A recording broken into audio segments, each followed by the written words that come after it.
और अंदर गुफा में चले गए। कालीवन जब आया उसने कहा अच्छा मुझसे डर करके पीतम्बर ओढ़ करके सो गया।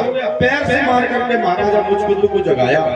मुचकुंद जैसे उठते हो और जो उन्होंने कालीवन को देखा तो कालीवन जल करके भस्म हो गया। उधर जरासंध ने वन में भगवान को घेर करके अग्नि लगा दी चारों तरफ। भगवान वहां से समुद्र में कूद गए और द्वारिकापुरी का निर्माण किया। बोलिए द्वारिकाधीश भगवान जय। और भगवान द्वारिका के राजा हैं। अनार्त देश के राजा रेवत की कन्या रेवती के साथ बलराम जी का विवाह संपन्न हुआ। और विदर्भ देश में राजा भीष्म की पुत्री रुक्मणी का स्वयंवर रचाया जा रहा है। रुक्मणी प्रारंभ से ही भगवान कृष्ण को पति के रूप में चाहती, लेकिन उनका भाई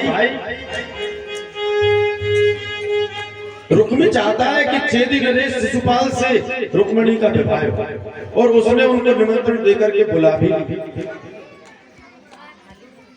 इधर रुक्मणी जी गौरी पूजन के लिए जाती है। चप्पे चप्पे पर सेना तैनात किए रुक्मणी ने, बड़ी भारी व्यवस्था है। रुक्मणी जी सोचती हैं कि क्या हो, क्या किया जाए। ब्राह्मण को पाती लेकर ये द्वारिका भेजते हैं। भगवान से निवेदन करती है मेरा स्वयंवर है प्रभु, मैं तो आप ही को पति के रूप में वर्ण करना चाहती हूँ, लेकिन मेरा भाई चेदी नरेश शिशुपाल से मेरा विवाह करना चाहता है। प्रभु आकर के मुझे बचे। भगवान को पाती मिलती है। जब तक भगवान उधर से चलते हैं अकेले, इधर रुक्मणी जी सोच रही है प्रभु कब आएंगे, कहीं ऐसा ना हो कि द्वारिकाधीश को आने में विलंब हो जाए। और शिशुपाल तो आया ही हुआ है। तो रुक्मणी जी नेत्र बंद करके प्रभु से प्रार्थना करती हैं प्रभु शीघ्रता कीजिए। और देखिए आप ये प्रसंग जनकपुर में भी आया है। सीता जी भी प्रार्थना करती है भगवान से, कहती है कब तोड़ोगे धनुष, कावर साजब कृषि सुखाने, समय चुके पुनि का पछताने। क्या मैं अपने प्राण त्याग दूंगी तुम तब धनुष तोड़ोगे, कब तोड़ोगे। इधर रुक्मणी जी कह रही कब आओगे, कब आओगे, कब आओगे, कब आओगे। क्या जिस्म से जान जुदा होगी तुम तब आओगे, कब आओगे, कब आओगे, कब आओगे। जिस्म से जान जुदा होगी क्या तब आओगे, तब जाएंगे।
भगवान द्वारिका से चलते हैं अकेले रथ पर सवार होकर। रुक्मणी जी गौरी पूजन के लिए आती हैं।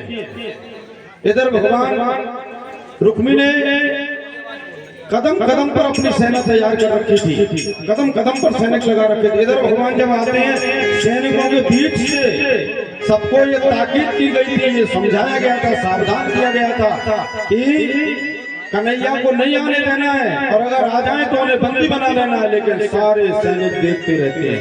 कन्हैया जी आते हैं, रथ से उतरते हैं, रुक्मिणी जी का हाथ पकड़ते हैं, हाथ पकड़कर रुक्मिणी जी को रथ में बैठाते हैं, रथ की बागडोर अपने हाथ में पकड़ते हैं और चले जाते हैं रुक्मिणी जी को लेकर के। और सारे सैनिक देखते रहते हैं। बोले रुक्मिणी मंगल भगवान जय हो।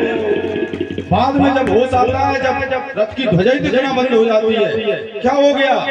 ये तो रुक्मिणी का अपहरण हो गया। कैसे हो गया? कोई सैनिक कहता है मैं तो पीताम्बर देख रहा, कोई कहता है मैं तो मोर मुकुट देख रहा, कोई कहता है मैं तो मुरलिया कमर में खोसी हुई थी वो देख रहा था, कोई कहता है मैं तो मुखारबिंद देख रहा था। इतना सर्वांग सुंदर है मेरा परमात्मा, इतना सर्वांग सुंदर है कि जो उन्हें एक बार देख लेता है बस उन्हीं का होगा। देखें और दीवाना कर दें, शायद उनको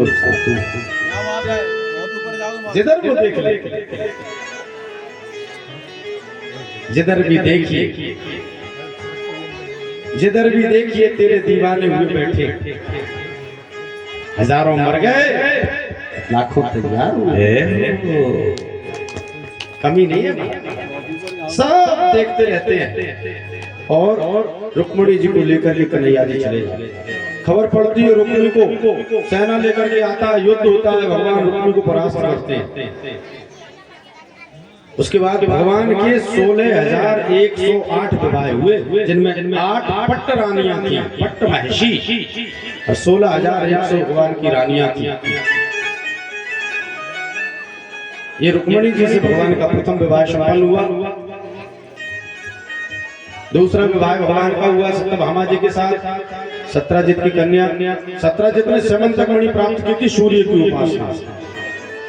एक दिन भगवान कृष्ण की सुधर्मा सभा में गए, उस मणि को लटका करके, सूर्य के जैसा प्रकाश था उस मणि, 2 भार सोना नित्य देती थी।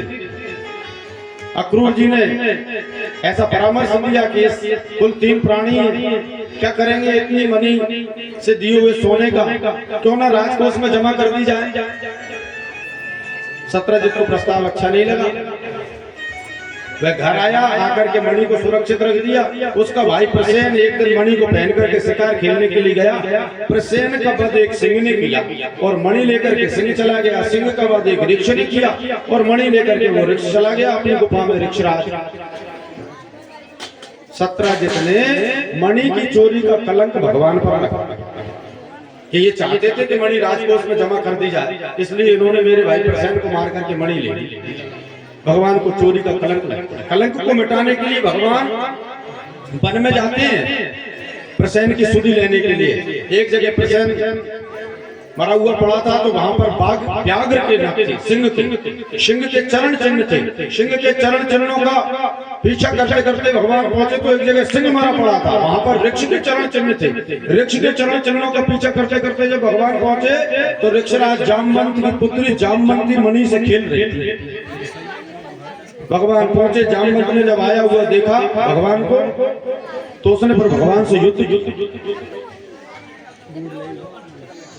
त्रेता युग में जब रावण को मार करके भगवान आए और सभी वानर भानुओं को बनचाहा वरदान दिया, उस समय ऋक्षराज जामवंत ने ये वरदान मांगा कि प्रभु मेरी युद्ध करने की इच्छा भी संतुष्ट नहीं हुई, क्योंकि रावण की सेना में ऐसा कोई बलशाली योद्धा नहीं था जो मुझे युद्ध में संतुष्ट कर सकता, तो मेरी युद्ध की इच्छा अधूरी रह गई। भगवान ने कहा इस अवतार में तो स्वामी और सेवक का संबंध है, तो युद्ध की इच्छा में तुम्हारी इस अवतार में तो पूरी नहीं कर सकता, लेकिन द्वापर में जब मैं कृष्ण अवतार लेकर के आऊंगा तब तुम्हारी युद्ध की इच्छा अवश्य पूरी होगी। और भगवान ने जब जामवंत से युद्ध किया, महाराज कसबल ढीले कर दिए जामवंत के। अंततः जब थककर चूर चूर हो गया जामवंत, जामवंत ने भगवान के पैर पकड़ लिए, कहा कि मैं पहचान गया आप मेरे वही प्रभु श्री राम हैं। और उन्होंने जामवंत ने जामवती का विवाह भगवान के साथ करके दहेज में वो मणि लेकर के भगवान जामवती को लेकर के आए। मणि उन्होंने सत्राजित को दे दी। सत्राजित को बहुत आत्मग्लानि हुई। सत्राजित ने सोचा कि देखो अपन ने तो मणि का चोरी का कलंक लगाया, भगवान को चोरी का आरोप लगाया और ये मणि खोज करके लेकर के आए। तो सत्राजित ने अपनी पुत्री सत्यभामा का विवाह भगवान से किया और वो मणि उन्हें आगे सूर्य पुत्री कालिंदी के साथ भगवान का विवाह संपन्न हुआ। उज्जैन के राजा बिंद और अनुबिंद की बहन मित्रगंधा से भगवान का विवाह संपन्न हुआ। कौशल देश के राजा नग्नजित की पुत्री सत्या से भगवान का विवाह संपन्न हुआ। 7 बहनों को एक साथ नकेल डालकर श्रुत कीर्ति की कन्या भद्रा से भगवान का विवाह संपन्न हुआ। मध्य देश के राजा की कन्या लक्ष्मणा से भगवान का विवाह संपन्न हुआ। इस तरह से भगवान के ये 8 विवाह हुए। ये भगवान की 8 पट्ट रानियां हैं। अब भौमासुर नाम का एक राक्षस 16,100 राजकुमारियों को कैद में किए हुए हैं। सोचा कि 20,000 जब हो जाएंगी तब एक साथ सबसे विवाह करेंगे। भगवान ने भौमासुर का वध किया, 16,100 कन्याओं को मुक्त किया, लेकिन अब उन्हें कोई अपनाने को तैयार नहीं है। उनके माता पिता भी नहीं चाहते कि वे कन्या जो भौमासुर की कैद में रह आई हैं अब हमारे पास आए, और उनसे कोई विवाह करने के लिए भी तैयार नहीं है। भगवान ने उन 16,100 राजकन्याओं से भी विवाह किया। इस तरह से भगवान की 16,108 रानियां हुई, जिनमें 8 पटरानियां। बाद में द्वारिकापुरी में बलराम जी ने भगवान का रुक्मणी जी के साथ धूमधाम से विवाह संपन्न करवाया।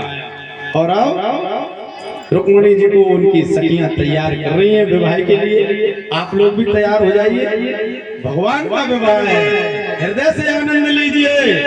रुक्मणी जी कहती हैं कि आओ मेरे सखियों मुझे मेहंदी लगा दो, मेहंदी लगा दो मुझे ऐसा सजा दो।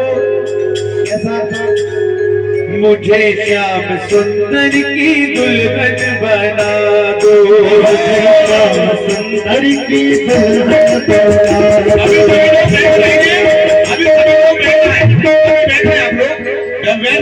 दर्शन करने के लिए आप इतनी जल्दी रहती है भगवान, आप थोड़ा सा बैठ जाइए। सब लोग भगवान को आने तो दीजिए। हाँ, अभी तो मेहंदी लगे। हाँ, आओ मेरी सखियों मुझे मेहंदी लगा दो, आओ मेरी सखियों मुझे मेहंदी लगा दो, मेहंदी लगा दो मुझे ऐसी सजा दो, मुझे क्या सुंदर की दुल्हन बना दो, मुझे क्या सुंदर की दुल्हन बना दो, मुझे श्याम सुंदर की दुल्हन बना दो।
ये कौन सा विवाह होता है भैया? नाचो भी नाचो, सब ऐसे बैठे हो जैसे आपकी भैंस चोरी हो गई।